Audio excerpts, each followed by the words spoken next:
as a way, I think maybe this will be a slightly different studio than some of the other studios. And so what I thought to do is to show some of the work that we've done in other studios and some of my own work in order to give you a kind of flavor or a sense of what we'll be doing in the studio.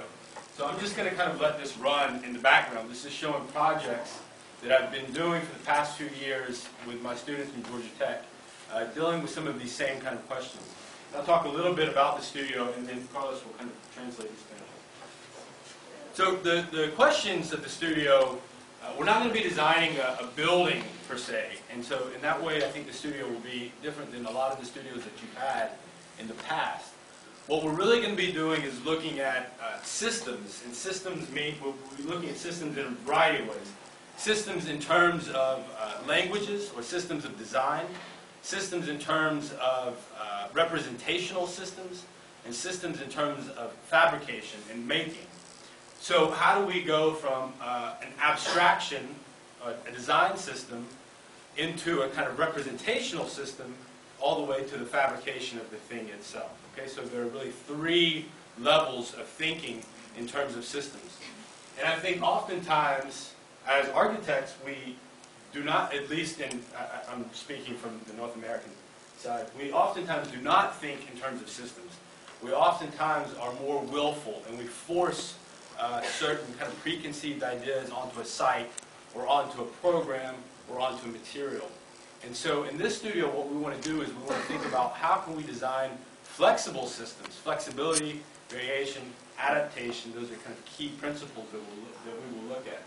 How do we design systems that are flexible enough so that they can be deployed across different programs, across different sites, across different materials, and how do those systems adapt based on the different kind of inputs that are fed into it? At some point, the system will break, right? It won't work, and then it's no longer valid, and that will happen. But this is kind of the primary question of the studio.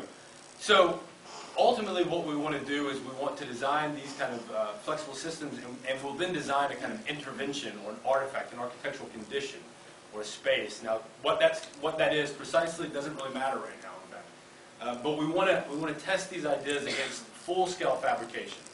So what we'll be doing is designing, and we'll show a little example in a second, designing all of our kind of systems in a parametric modeling package called Grasshopper, which I'm sure some of you are familiar with.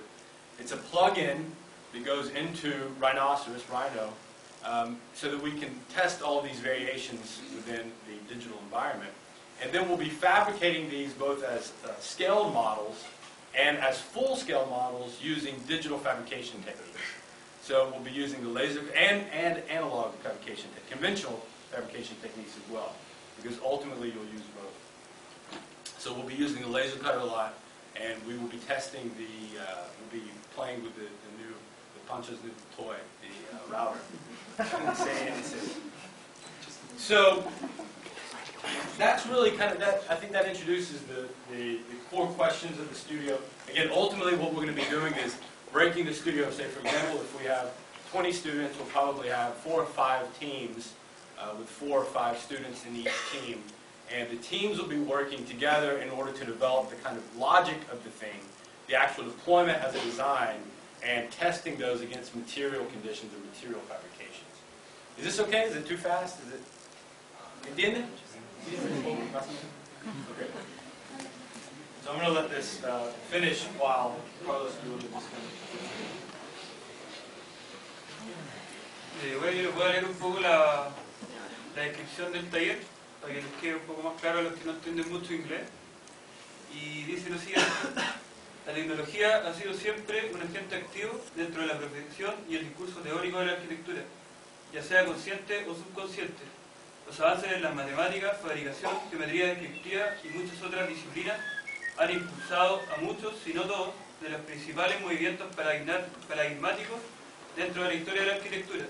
Tendencias tales como el futurismo, el constructivismo, el modernismo aparecen durante la primera mitad del siglo XX, y tendencias como el metabolismo, el constructivismo y blovismo dominando la segunda mitad del siglo.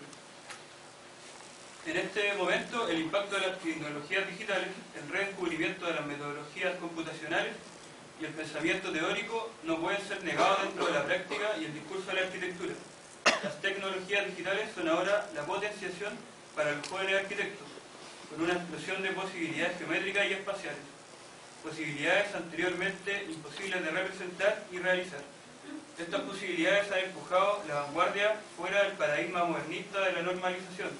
Están dando la posibilidad de una regresión hacia el non-standard, lo variable, lo mutable, lo adaptable, lo flexible.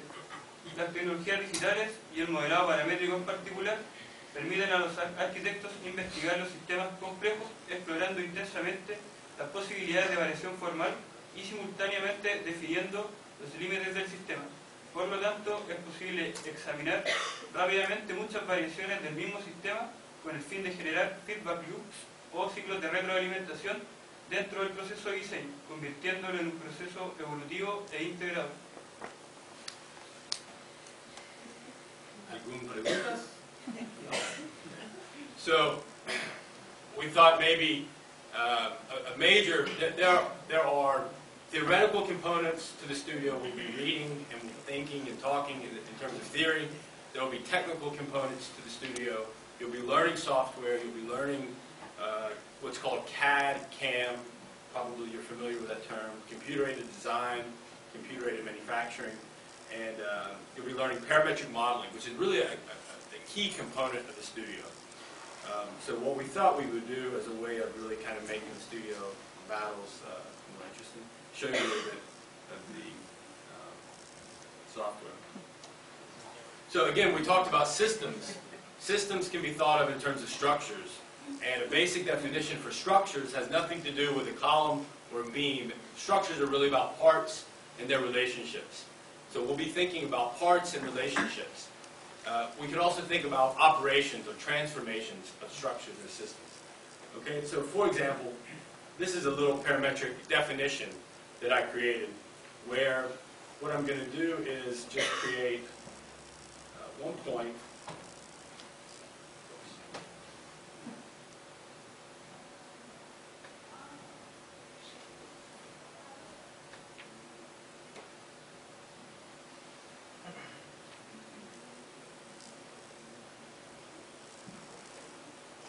Okay, so in this structure, as you can see, it's really quite a simple structure. We have a kind of grid part, right? The parts in this structure are a grid, a point, a line, some mathematical operator, a division, and a circle. So very simple, right? But it's really the relationships of the parts and how they're connected and how they're driving one another that's quite interesting. So now we see that this point is actually driving the radius of each of these other circles. And so we can start to play with this. This works. So we can see now. For some of you, you'll say this is stupid. This is you open AutoCAD or you open 3D Studio and you can do this, right? The difference here is that this is a user specified definition, and that's a huge difference because really this opens a whole other set of questions. But it has to do with how people use the computer, and do we accept the tools that are given to us by software designers? As architects, do we accept those tools that software people are making, or do we somehow appropriate that thinking, that logic for architecture? And this is really, really critical. This is the fundamental question that we'll be asking. So this is user-defined. This is how we, as architects, start to use the tools, okay? We don't let the tools drive what we do. Does that make sense? So this is kind of one little thing. But you can imagine, with a single system, the amount of variation that can be produced. And then if you think, well, with digital fabrication, we can actually start to produce rapidly and efficiently all of these variations, then we can start to really open up the possibility from the standard to the non-standard, or from the mass production mode in the 20th century to the mass kind of customization mode that we will see in the future. So this is one, but I think that there's one that Douglas stuff would maybe be more interesting. This is standard stuff. This is not that interesting.